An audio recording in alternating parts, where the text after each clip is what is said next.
Hey, what's up? Hope you're doing well. Today is week 2 of Bitcoin and the Bible, and today we are going to go over episodes number 5 through 8. So for those of you that maybe missed the first week, please go back and listen to it because it was a really fun talk, and it was going over episodes 1 through 4 of the podcast Bitcoin and the Bible. And today we're going to go through the next 4 episodes. Episode 5 is about networks, community, and the power that we give them. Episode 6 is Trust and Truth in Bitcoin. Episode 7 is Problems with Our Money. And Episode 8 is Creation is Proof of Work. And so before we get started, I just want to go ahead and say a prayer. Dear God, I want to thank you for allowing me the opportunity to be here today to talk about this and to use money in the way that you teach us to.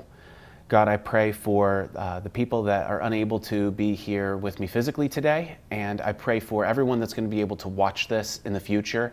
And I really hope that you speak through me to the audience and just allow them to pick up the pieces that help them the most. And I pray for their own finances and their own life, and I pray that you are over that. You're overseeing that, and that they give you the power to change that for them if need be. So thank you again for today, and let's have a good time. Amen. So episode 5, jumping right in, is about networks, community, and the power that we give them. Today is really about how we use Bitcoin, and really more than just how we use it, but also what we use it for. In Proverbs 11:25 and 26, it says, "A generous person will prosper. Whoever refreshes others will be refreshed. People curse the one who hoards grain, but they pray God's blessing over the one who is willing to sell." I think this verse really teaches us a lesson that we can be refreshed with the gifts that we've been given, and that we don't need to hoard or keep those as close to our heart as we do someone like Jesus Christ.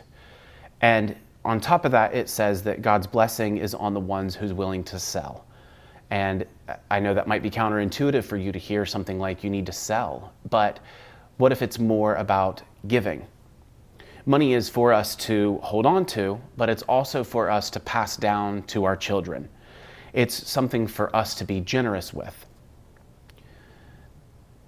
And when we think about being generous in our current day and age, we need to be generous through the networks that we have. We can be generous with our family. It's kind of our immediate network. We could be generous with our friends. That's kind of our extended network. Or we could be generous with our church, which is kind of far beyond that. It's more of our spiritual network. And the power of each of those networks are different in their own, factors. But really, we need to start talking about what are networks. What are these, interconnected pieces of reality, or of of relationships that we carry with us every day. And that's exactly what networks really stands for, is interconnected network. It's where internet comes from, interconnected network. And Bitcoin being an internet money, we really need to look at this through that lens, as well as looking at networks in the reality that we're with every day, with the people we're with. Facebook, for instance, is in our everyday life. It might be in yours. It's not in mine personally, because I'm not on there.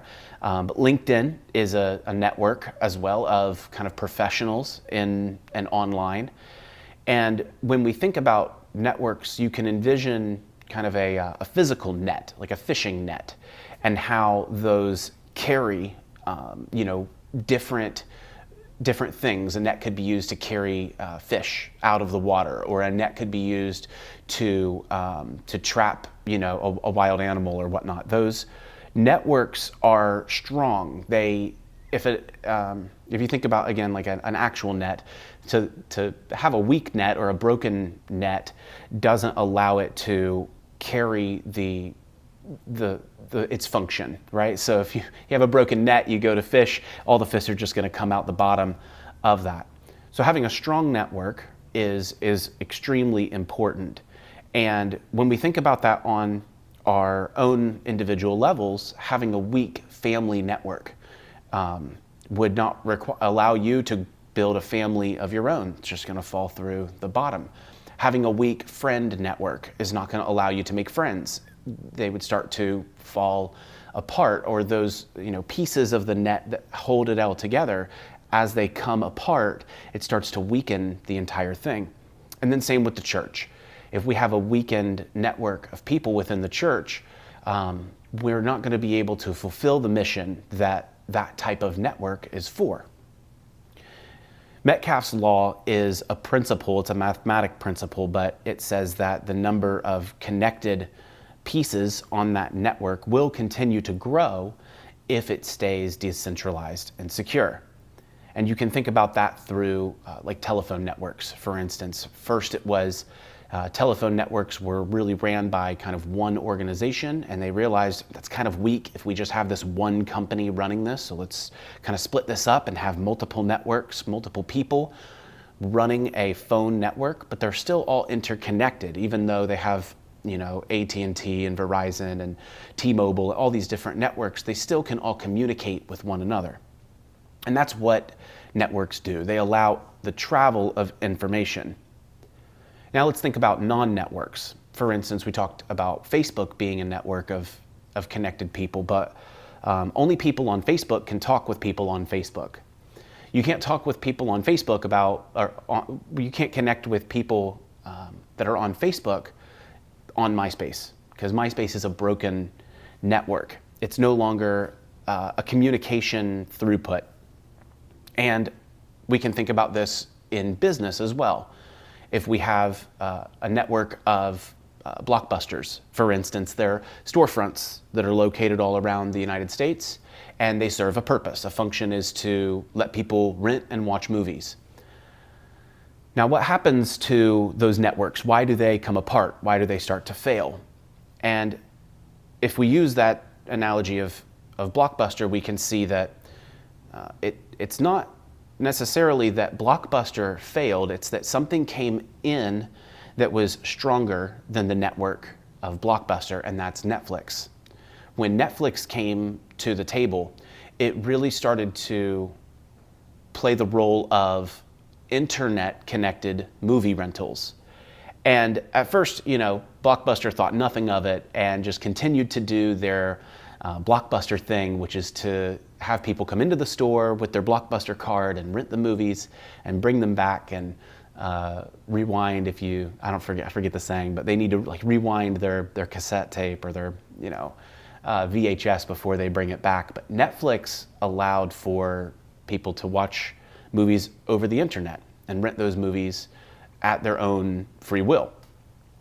When Blockbuster saw this coming, they needed to make a change. They needed to shift their function, their practice, from what they were doing to what they are doing now. And what did they do? Well, they introduced candy aisles into their store. So rather than trying to move online, they said, the internet will never work for streaming movies. Their movies are too long or they're too big.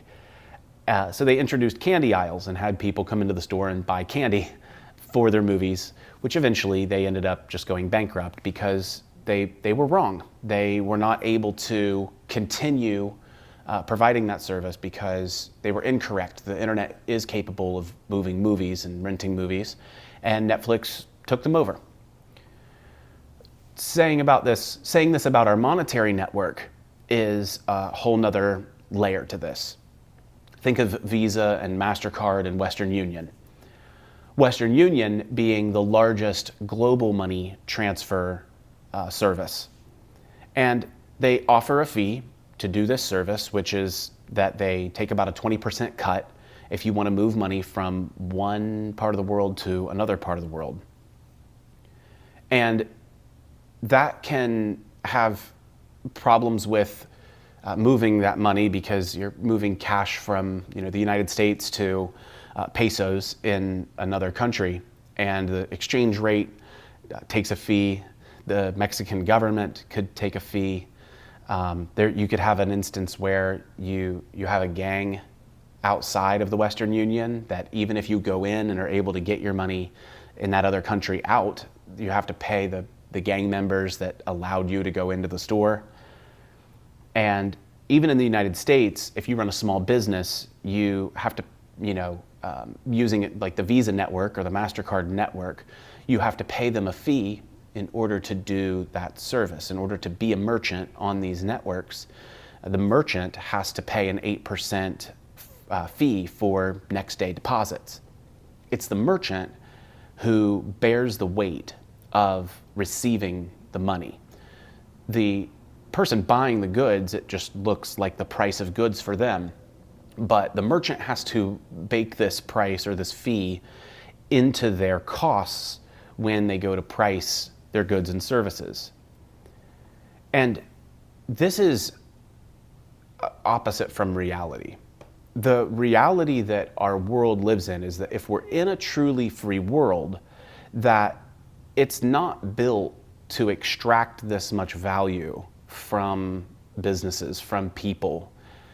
If we live in a free world and we are under the belief that we have the freedom to do the things that we choose, we don't have to necessarily live under that reign, under that power that we give these networks.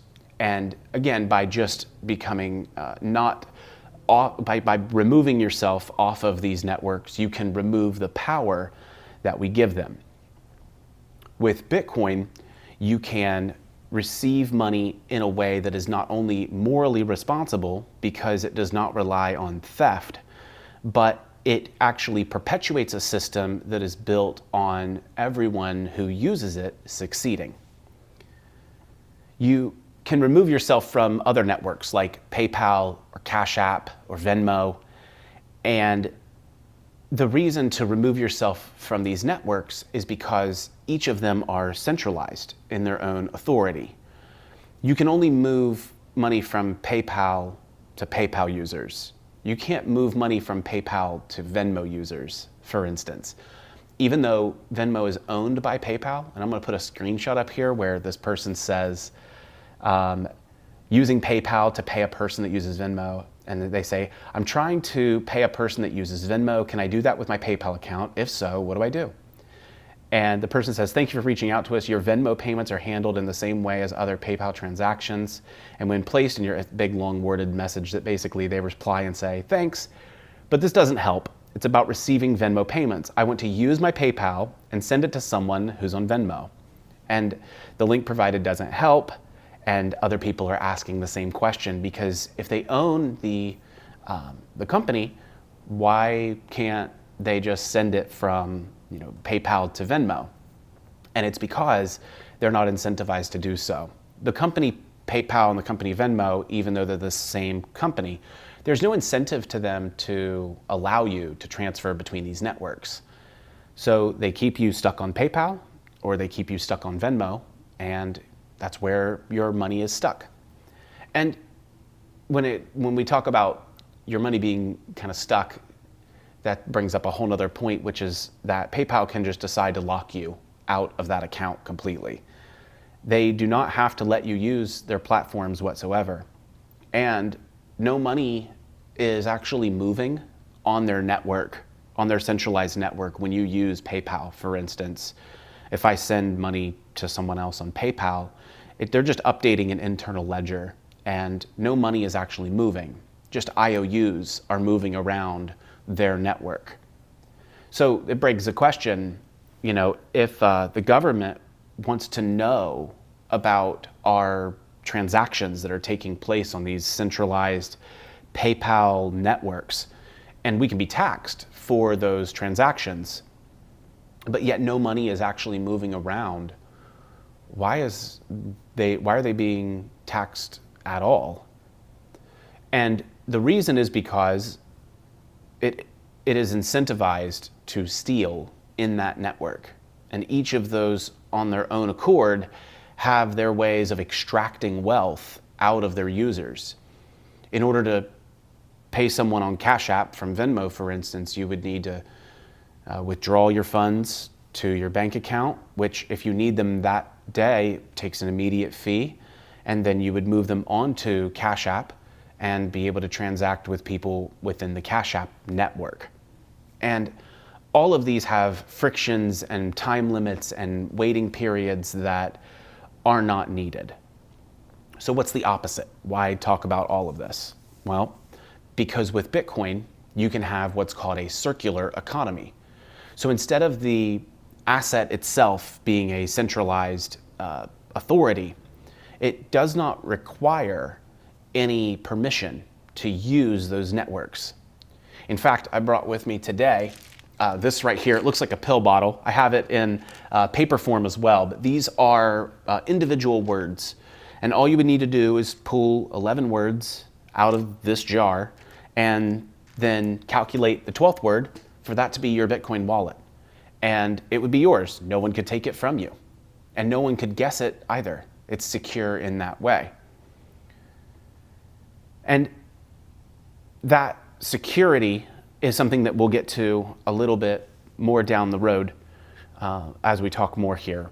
But ultimately, the Bitcoin's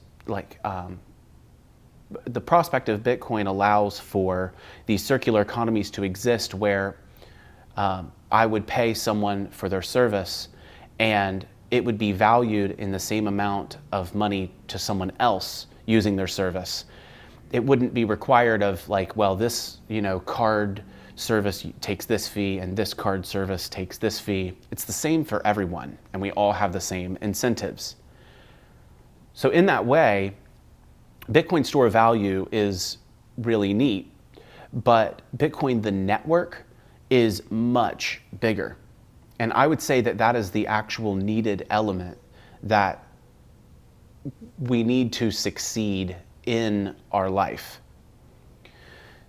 The ability for me to pay someone directly and cut out that middleman who's cheating others is exactly what Jesus wanted to see when he showed up and kicked people out of the market in the temple. They kicked out the market makers and the people exchanging, doing money conversion, because they were stealing. They were taking wealth from, extracting it from people, and he drove them out of the church and out of the temple. So if Jesus walks into the temple and sees middlemen stealing and extracting wealth the same way that these companies do with dollars, what change do we need to make as Christians to support that same premise? We need a system that does not require someone else to restrict access. Think of a world where Venmo users can send to Cash App and PayPal, and the fees are all the same across all of these. Now, that would never be built in our fiat dollar-driven world. Those systems exist because they incentivize companies to compete. But there is a system that allows this.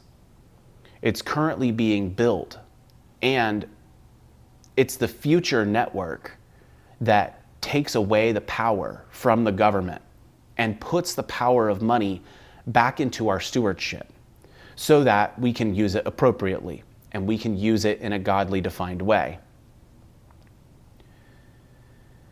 They're doing this right now in El Salvador, and they're working on circular economies at, for instance, places like Bitcoin Beach, where you can rent a surfboard for Bitcoin, and someone can take that Bitcoin and go buy groceries with it. And the person who bought the groceries with it can take that exact same value and move it to someone else that is going to repair their roof. And that same amount of Bitcoin moves across the network and does not change. No value is extracted out of that. It stays within the economy. And because it can do that, it can gain value. So as the Bitcoin moves around the network and moves person to person to person, because there's no middleman taking little bits at a time for themselves, they can grow that network and allow more participants to start receiving value in that way. All of us can choose to circumvent a third party and to tithe directly to the church. This is the whole point of talking about this group, is that whenever we are stewards of our money, and we can move our money from a dollar-based system to a Bitcoin standard.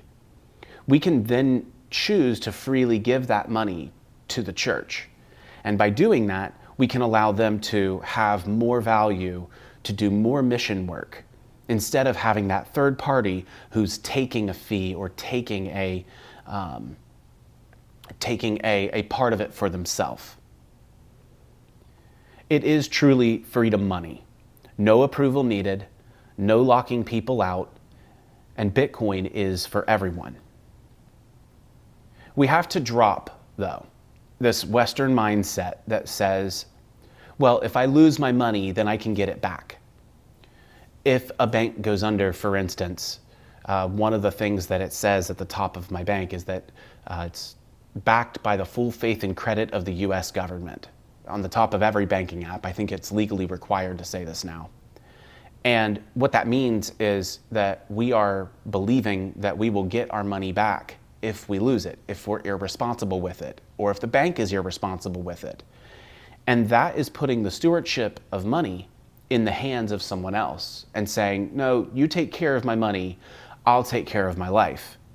But we need to be in control of both of these things, and we need to be able to weigh the difference between them so that we can know when we're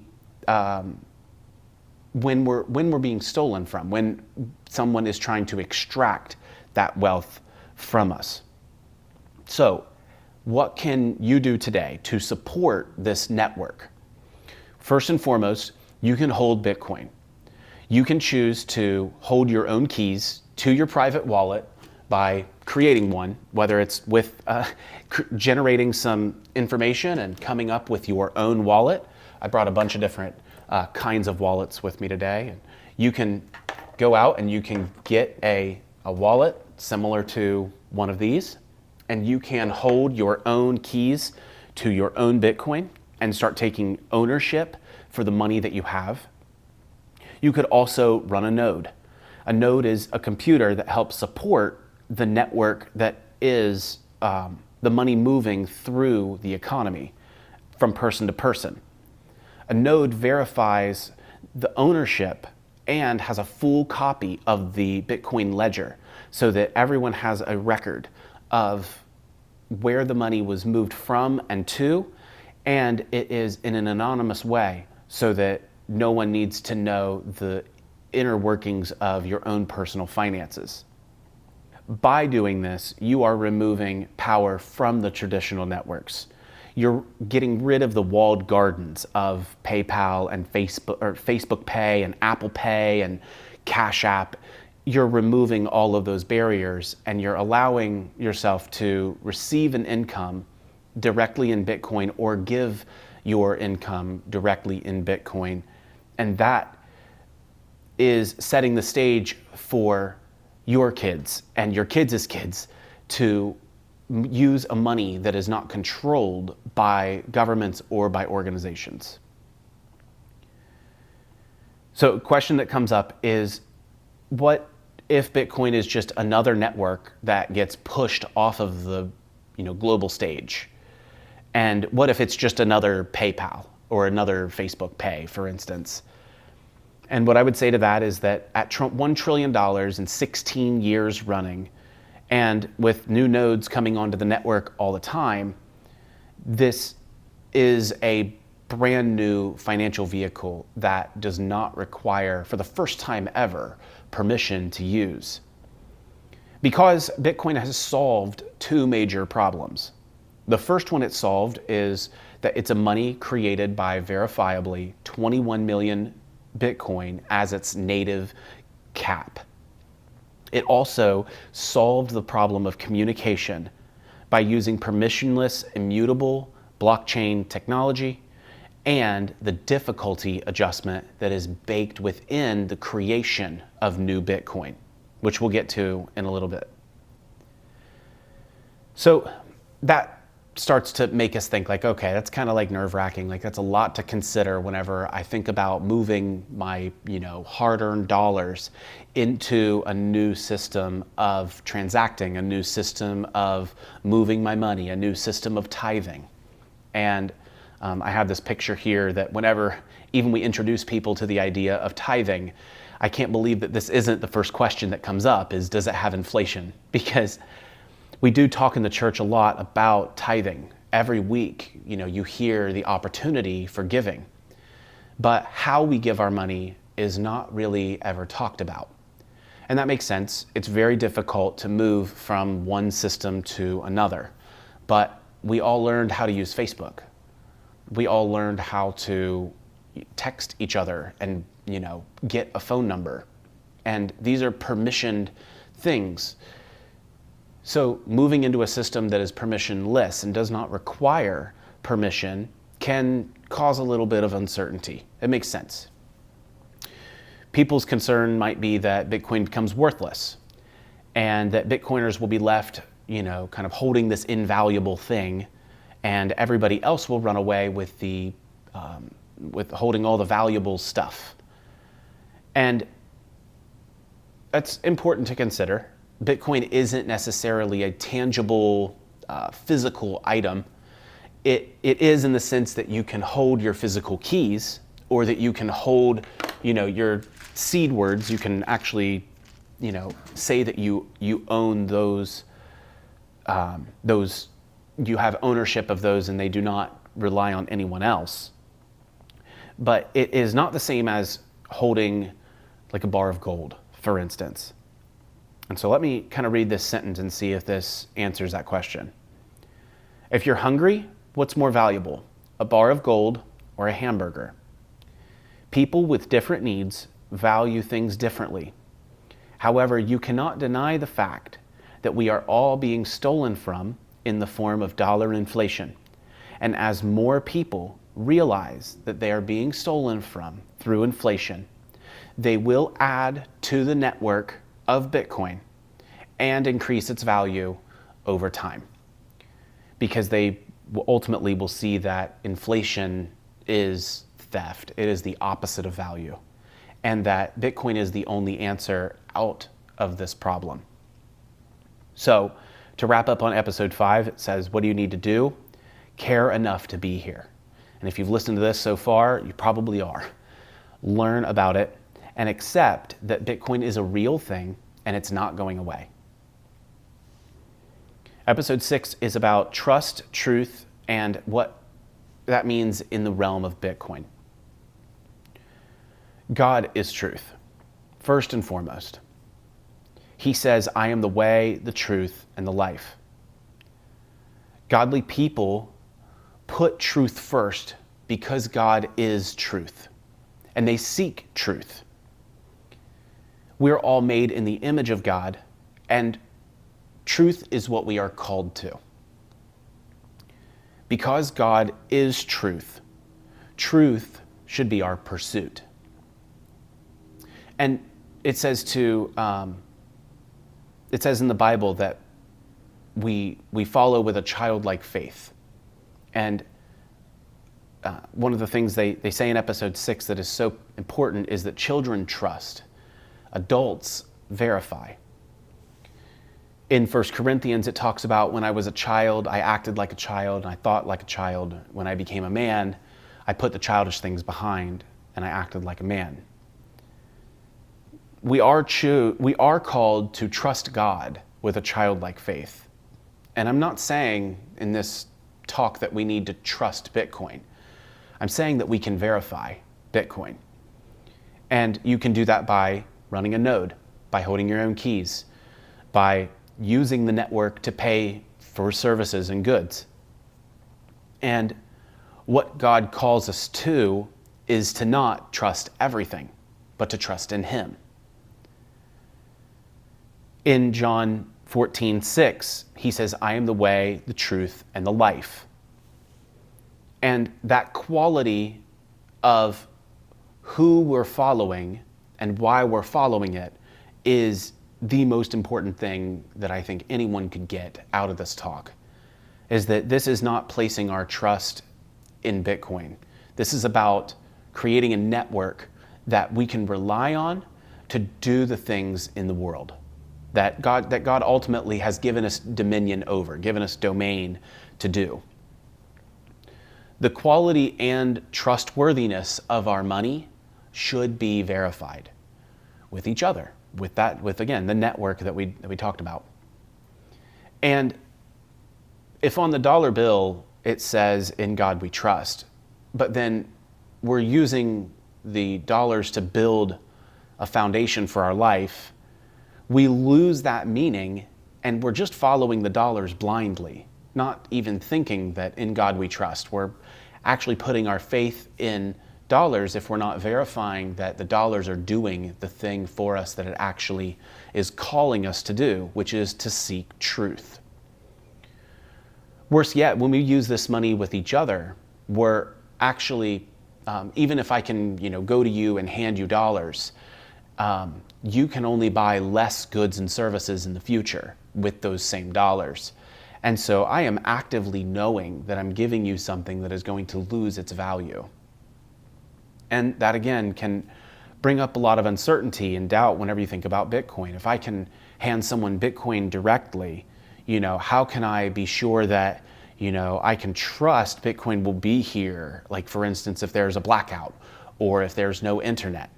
And that is important because, like we talked about in week 1, we are building Bitcoin, we are using Bitcoin because I would not be here now talking to you if it was not for the internet and for electricity. The Bitcoin network has its foundations rooted in that, so that it requires the internet and requires electricity so that we can continue to use those in our daily life, but then also have a requirement to use those for our money. What would it look like, for instance, if Bitcoin was hacked? This is a question I get a lot, which is, okay, it's built on those things and we're supporting those things, but what if Bitcoin gets hacked? Well, that's why it's important to run a Bitcoin node. When you run your own node, you are setting up the rules of the network, and you're saying that you only trust people and are relying on the rules of the network to get your money from point A to point B. In order for it to be hacked, someone would need to go around to every single Bitcoin node all over the world and change the system, change what it says. I think about that with the Bible. If someone came into the church and just decided that they were going to use this Bible instead, and they had scratched out words and wrote their own things in and changed a whole bunch of stuff, and it's like, we rely on the Bible communicating the exact same function across time and space if we believe the Bible in full. And so why would we not do the same with our money, with our equal scales, for lack of a better word, to use money that cannot be hacked or cannot be changed unless every single other node was changed, is the same as saying that no one would follow a Bible unless every single Bible had that same message. And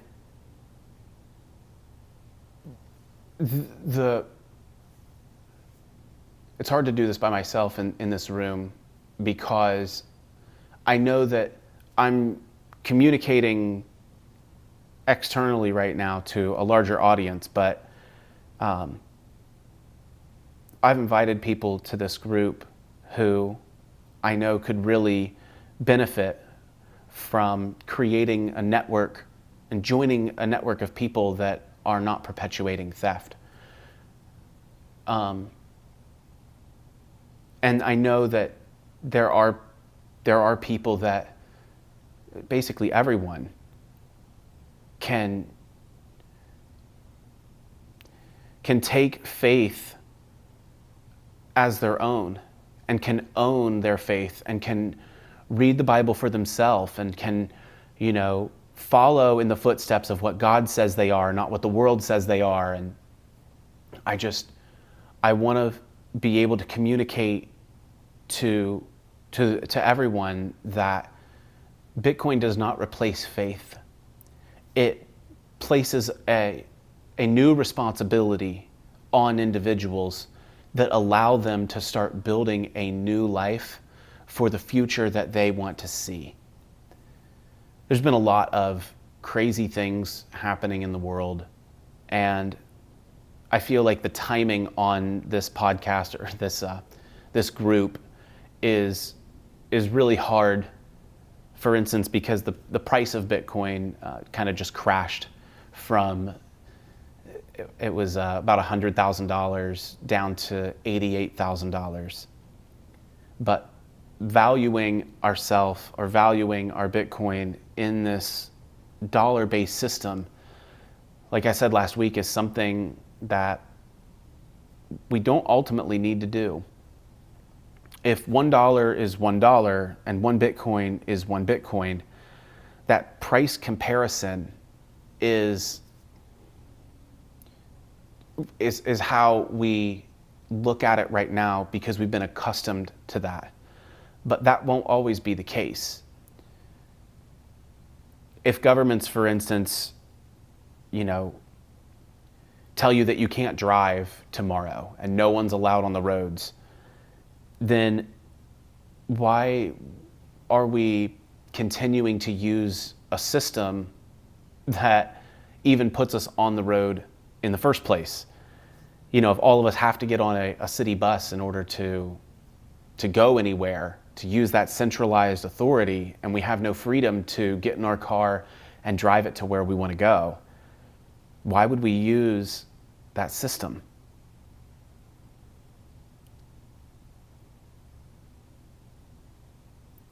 We should have a conversation more about inherent property rights and about what God gives us the opportunity to do as far as ownership. But ownership is hard because it requires responsibility. And as much as Bitcoin is for everyone, not everyone will use it.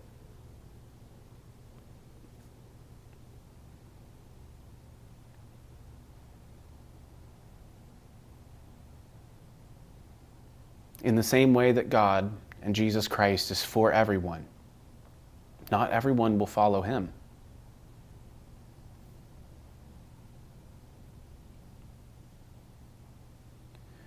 For the first time in human history, there are now two things that you can take to the grave with you. You can take your faith because it's yours. You can take full ownership of what you believe to be true. And you can take full ownership of Bitcoin and know that it's yours. By memorizing 12 words in your head. I hate holding that pill bottle up. I'm going to grab the list of words. By memorizing 12 of these words, you can take Bitcoin cross-border. You could move one place to another, and that freedom is brand new to all of us, and it's something that each and every one of us are going to be required to learn because of the system that we're in. The first government that tries to tax their people for using Bitcoin or make Bitcoin illegal is going to be the first jurisdiction to see people have an uprising, similar to Jesus flipping the tables in the temple. Because when you take away someone's property rights, when you give someone the inability to own a car but drive it where they want, the government is effectively shooting themselves in the foot. And they're removing inherent property rights, which are not given to you by governments, but are given to you by God.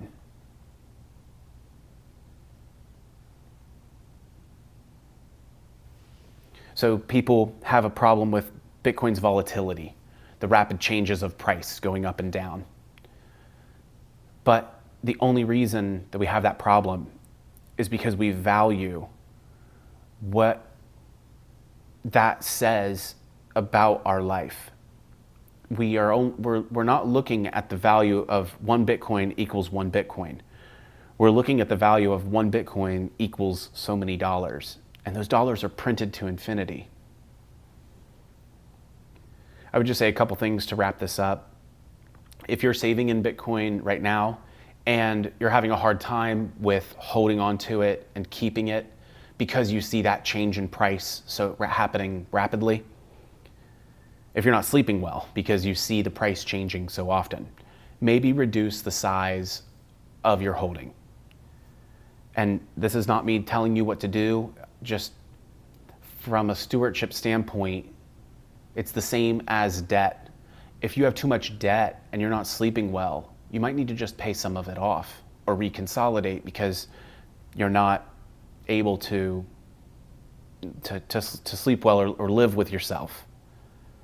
Don't become a day trader either and try to think that you can time the market and that you can, Bitcoin's low, I'm going to throw a bunch of money at it or throw a bunch of cash at it.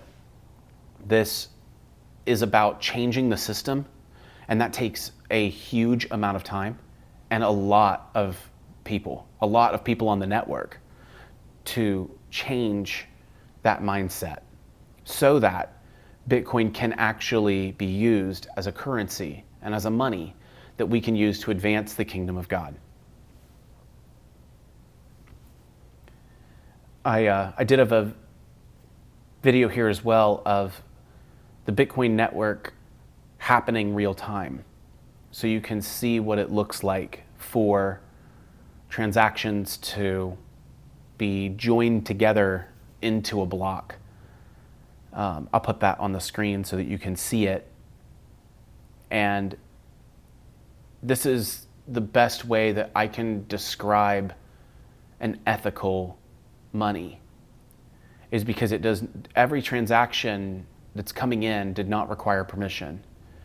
Every transaction that gets confirmed is confirmed based on its profitability for the miners, but it's confirmed based on the fact that it meets a standard set of rules. And that standard set of rules is agreed upon.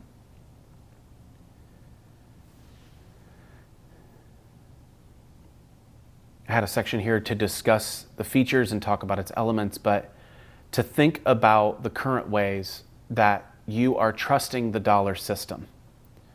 Think about the ways that you have allowed yourself to give over the freedom of your life, and you've given it to a system that does not promote your growth as an individual. And my encouragement would be to get off of zero. If you're holding no Bitcoin at all, go get your feet wet, go get a wallet, go enjoy the benefits of taking ownership for the first time, really ever. Episode 7 is about problems with other money. And one of the things I said last week that was really important is that we're not going to talk about crypto, but we are going to talk about crypto for just a minute because other Christians have asked me, should I own any of these other cryptos? Do any of them have any value? And in short, the answer is no. But is crypto something that Christians can own? And yeah, sure, Christians can own all kinds of things. Christians, for instance, buy homes to put over their head. They, work for a company that maybe has a stock offering, and they will give them some of that stock for working for their company, and Christians will own that. But we hope that, the value of those things goes up over time in their dollar terms. And just because we can own something doesn't mean that we should. Once you understand that those stock offerings are to entice you to do something, or that this crypto is preying on really people's insecurities, it's preying on them to take advantage of them. Once we know that that's what they're doing, we have an obligation as Christians to stay away from those unethical decisions. these other cryptos and other forms of money can kind of start to prey on people in these two ways. Externally, we know that both stocks and cryptos are controlled by a small number of people, and that small group of people have the majority of the power. So why Bitcoin only is to say because it's controlled by the majority of the people, not the minority and the small group of people. And internally, I would say to ourselves, if we know that we're buying something to just flip it like crypto and make a quick gain, that someone else has to lose in order for you to win. Because with these cryptos, they can just be printed to infinity like dollars. So it's the exact same system. It's just controlled on a smaller scale. Trump coin, Melania coin, this Libra coin that was introduced by the president of Argentina, they have wrecked people's lives. I'll put charts up on the screen of what these look like, where the insiders, the ones in the very beginning, made all the money. And now people are just betting on each other to try and flip what they have left and make a small gain. Because people are placing their faith in these people, in these celebrities, they are not necessarily looking for something that is going to increase the value of their life. They're looking for something that someone else is promising, and they're buying that promise. The president of Argentina, for instance, he tweeted about his crypto and then deleted it 4 hours later, making people not trust the crypto and sell it. And it forced people out of their positions, and everyone started going after this president and saying, hey, you're a liar, you're a scammer. And that's because the crypto world is no different than the money printer. It's just on a smaller scale. Bitcoin, however, is backed by proof of work. And the most proof of work of any cryptocurrency. So if others have a proof of work mechanism, meaning like they have a miner that is issuing these tokens, not a person that is issuing these tokens, Bitcoin, by having the most proof of work, is showing the most ethics. Crypto is basically just a big marketing scheme. Meme coins and all of the other ones are just trying to get celebrities to promote their tokens so that they can prey on people who don't know any better. Once these people see their favorite celebrity post this coin or NFT or whatever it might be, they try to run to it and get it at a quick discount before anyone else gets in. And you have to remember that these influencers are most of the time given these cryptos for free. And they just, once everybody buys in and the price is going up, they just sell it back down and push the price basically down to zero. Equities are the exact same way. 95% of the time when a stock market comes out, it comes with a bang. And they're ringing the bell and they're having all this fun and they're saying, we're on the stock market now.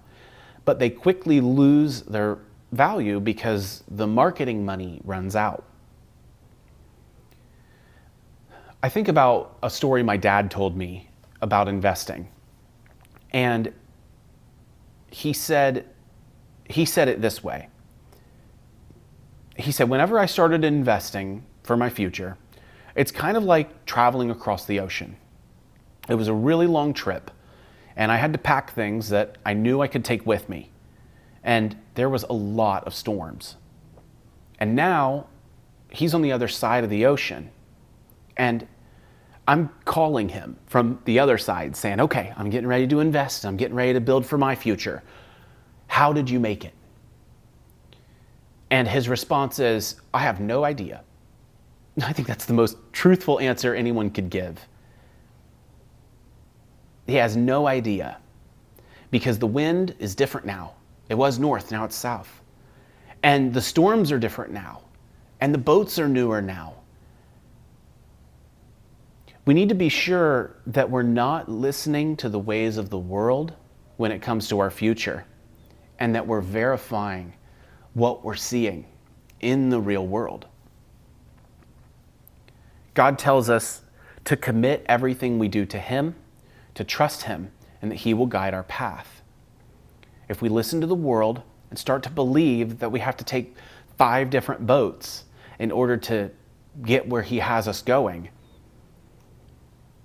it's not going to be what God is telling us to do. I think I might have said that wrong. Let me say it again. If we're listening to the world that we have to take 5 different boats and put, different money or allocate, our money differently in stocks and bonds and houses and all this other stuff, we're ultimately not listening to what God's telling us, and we're not verifying anything for ourselves. We're just trusting what the world says.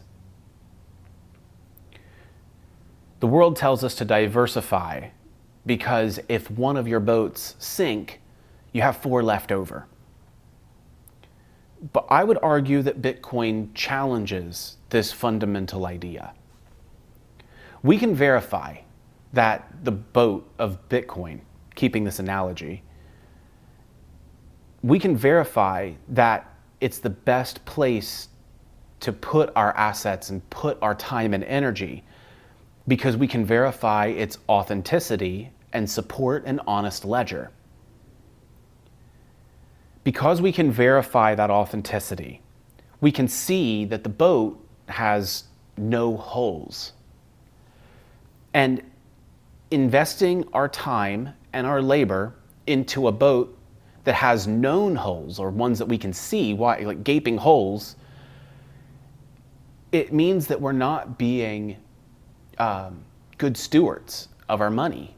We're just saying, well, so-and-so told me to put it in this boat. I can see there's holes in it, but I'm going to keep throwing it in there.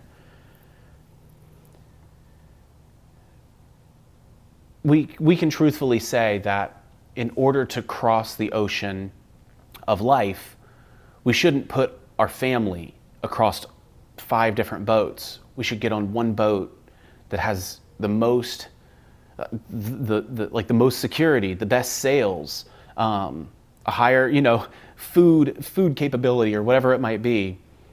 Because over a long enough time frame, those boats, even though if the holes might be small, they are verifiably centralized, and we can guarantee that those holes will become bigger as we get further down the road. Dropping the boat analogy now and thinking more through our daily life, that even the stock market, when you overlay the price of the stock market with the rate at which money printing is occurring, you can see that it's basically flat, and that no one's actually gaining any value from these best companies that have been, the investment strategies of some of the top millionaires, because it's a trick. It's a way for them to extract wealth from you. They had to get rich off of someone else's back. And when you buy into that idea, you are saying that it's okay that they take your wealth. With Bitcoin, not only does it outperform the money printer, but it doesn't have an unlimited supply.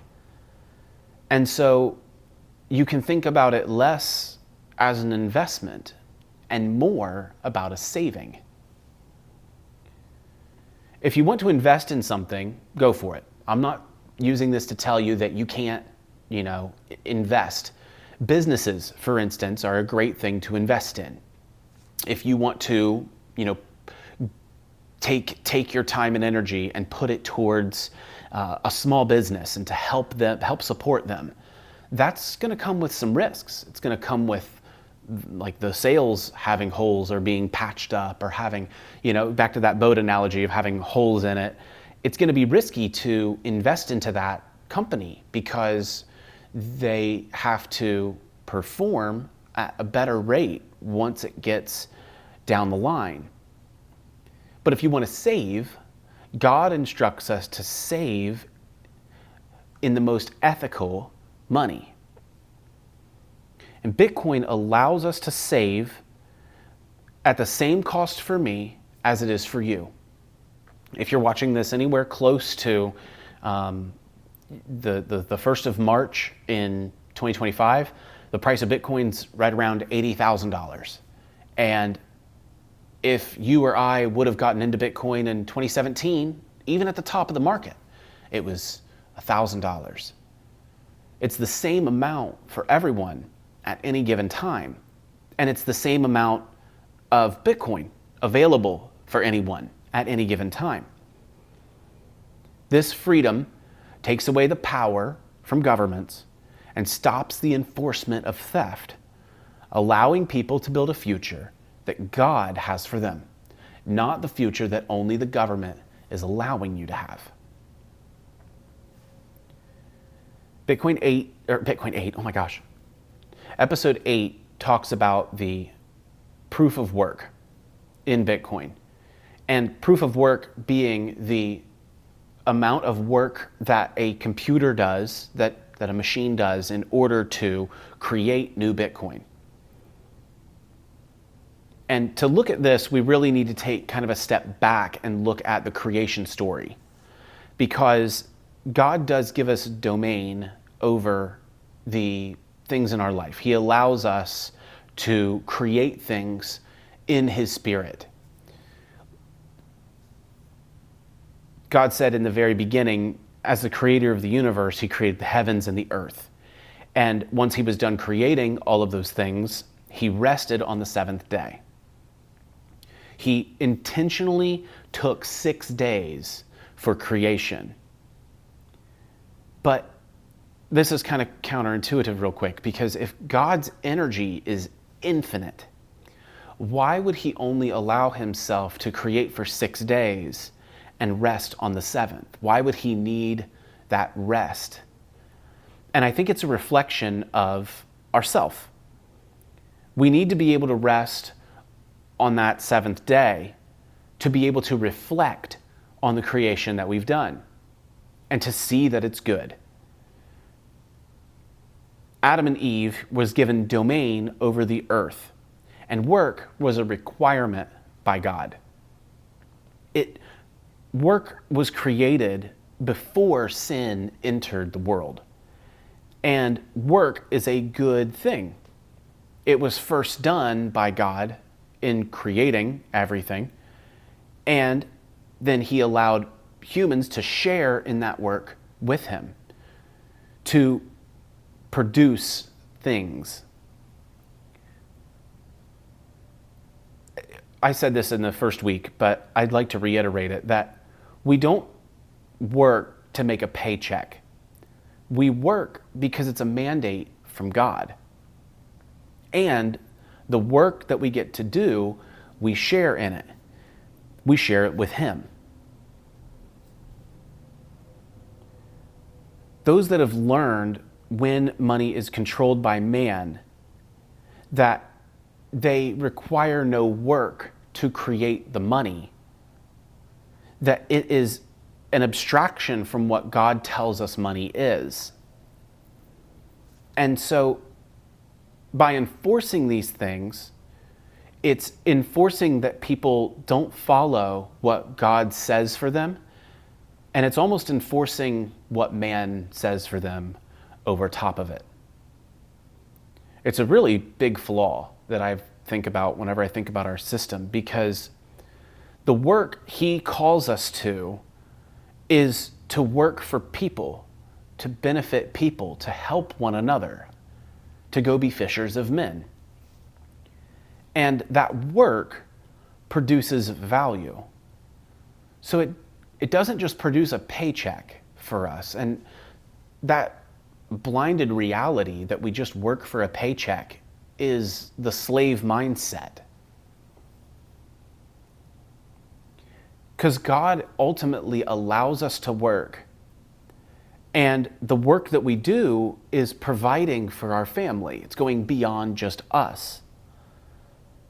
The Bible says that a worker is worthy of his wages, and that he is, I think it's actually what it says in the Bible. I don't want to keep going because I don't want to put words in the Bible.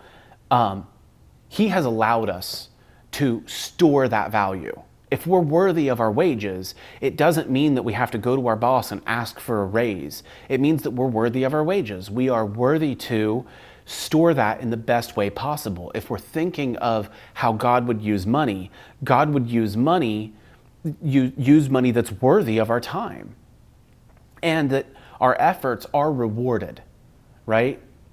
So I talked last time about Bitcoin mining and about how it does use a computer to basically just guess random numbers to receive a reward.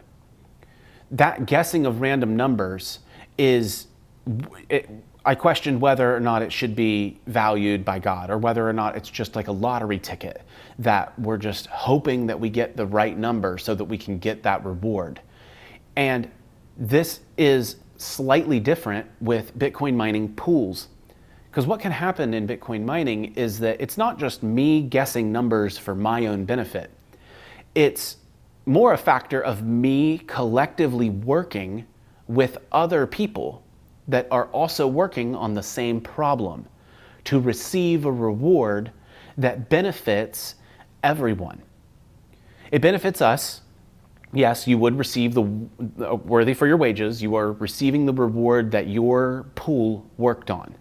But the amount that you receive is the same amount that another pool would receive. It's not greater or less than, it's the same amount.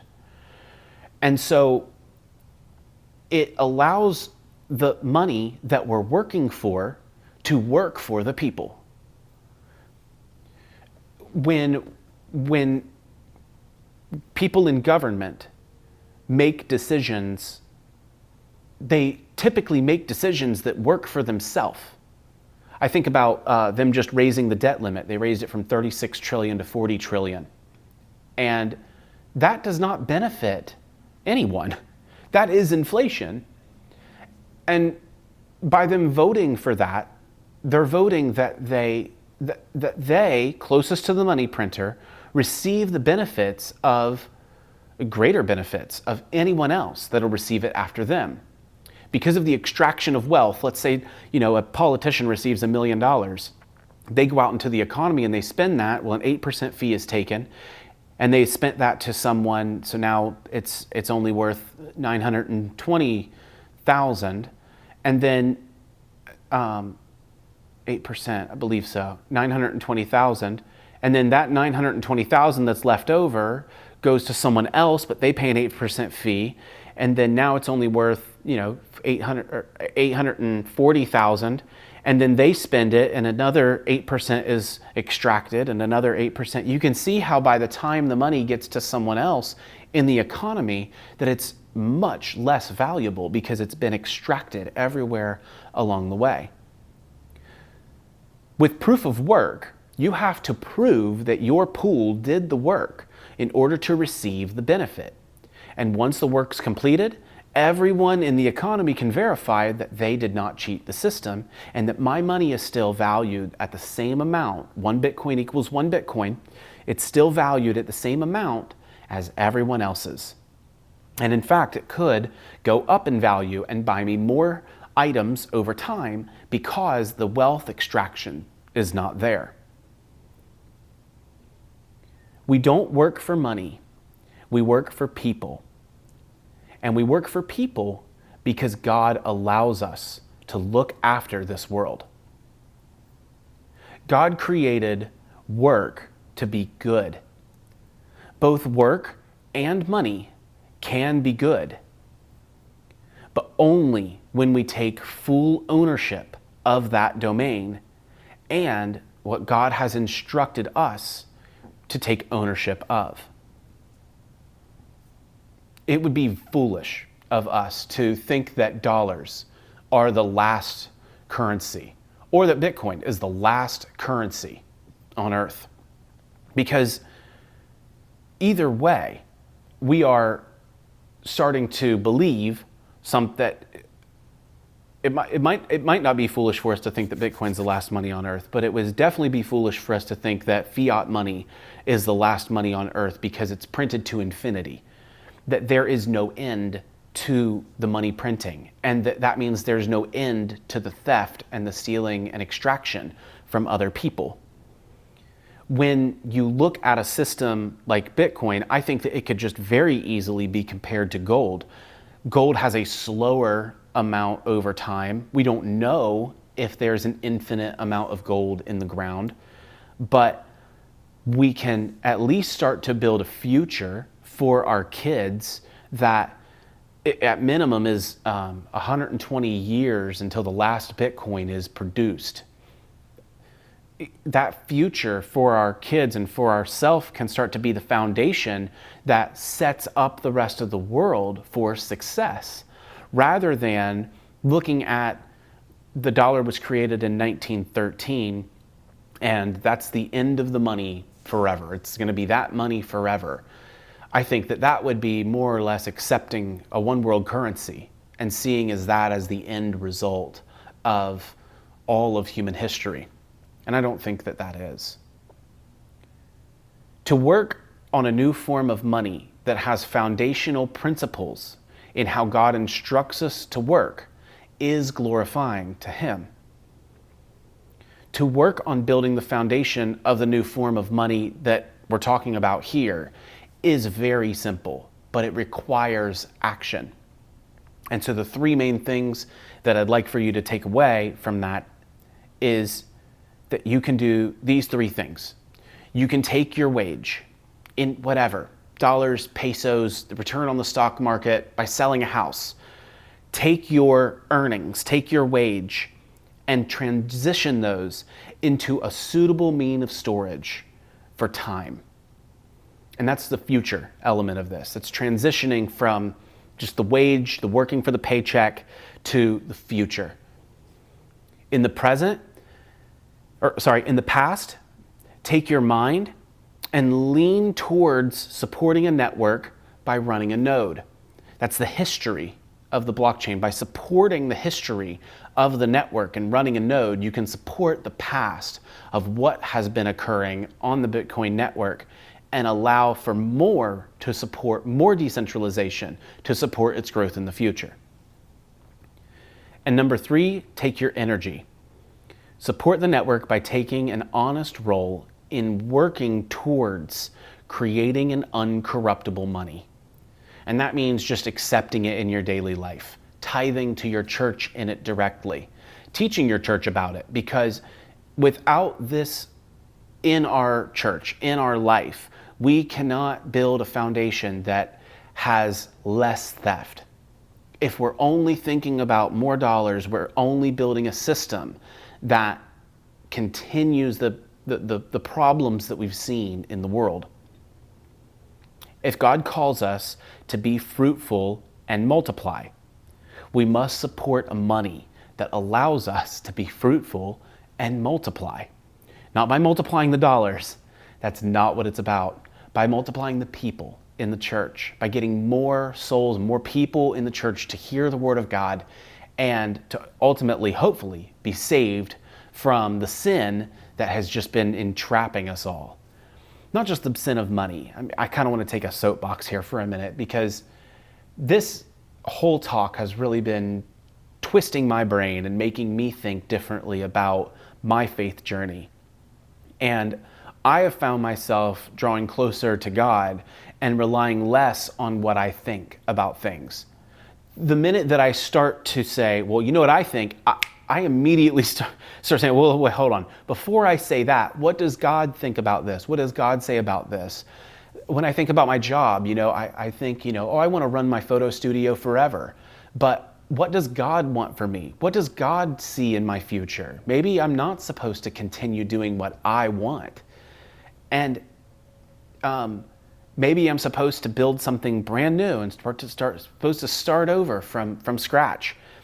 Ultimately, that's what I'm asking you to do through this talk, is to start over your financial journey from scratch, to start at zero. I think we all start at zero Bitcoin. And to start building that future, to start looking at things from that lens is very, very hard. It is a challenge to be a fish in the water surrounded by other fish, and knowing that the ocean is just growing bigger and it's not getting smaller. But one of the things, this is a big analogy that God's kind of placed in my heart, is that when I talk about dollars and I talk about building our life on dollars and not working for a paycheck and we work for people, it can be very alarming because we're fish in the water, and I'm talking about the water. I'm not talking about the people that support the system. That's another person. That's another fish. I'm talking about the water, and that God has designed us to not stay where we are, because I don't believe for a second that He has us just trapped in this world of water that's just ever expanding, like the dollar system. I don't think He has us, in a place where we should be breathing this oxygen in the water, and the water is getting bigger, and so the oxygen just being sucked out of the water, basically. What I'm more or less trying to communicate is that God has designed us to be amphibious, to come out of the water and to say to one another, hey, the land we can live on and we can build our life on that. Because land is finite. You could argue that volcanoes are making more land, but go with this real quick, is that if the water is ever expanding because of a dollar system, Bitcoin would be considered the land in this analogy, because once we transition to the land and we see that there is only a certain amount of land, and that once someone else comes on the land, that we need to make room for them. We need to support them being there. That it allows a future that does not force us to just be further apart from each other and ever detached from reality. When the reality is God made us for the land. We are people. We are not supposed to be trapped in this ocean of dollars. And my encouragement to everyone who gets to listen to this is that you start to slowly step out of the water. Because as I've been able to do this, and as I've seen others start to do this, we immediately realize that the last thing we want to do is turn around and laugh at everyone who's still in this dark world and this broken system. We want to get them out. We want to help them see a future that is better and that is brighter and that God has for you. Pastor says all the time, God's not done with you because you're still here.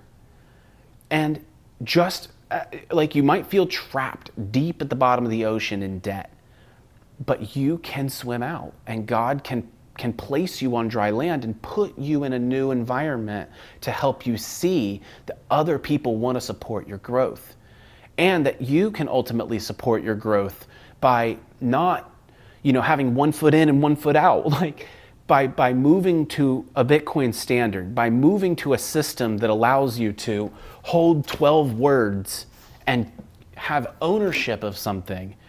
It can start to teach you the same thing about your faith. That the majority of our faith, all of our faith, relies on knowing who God is and why we are here in the first place. So I really hope that you can do those three things. You can take your wage and transition into a suitable means of storage. You can take your mind and you can learn about the network and supporting it and running a node. And that you can take your energy and that you can support that network and run an honest ledger so that you do not have money corrupting what God has for you. Because He's so much bigger than this dollar system. He's so much bigger than Bitcoin that we can follow Him and use the tools that He's given us to do the things that He's called us to. So I hope you got a lot out of this week's talk, and I really do enjoy putting these together and talking with you. if you can share this with someone, I would love for that. No one's here today in the group personally, but I know that God's going to use this to carry forth the Bitcoin and the Bible podcast. That's what I want to support more than anything, is that you go listen to the 4 episodes, 5 through 8 that we talked about today, and listen to more than just I could say in a little spiel here. But my prayer is that we can be fruitful and we can multiply, not just our dollars, not just our money, but with each other, and get more people to know God.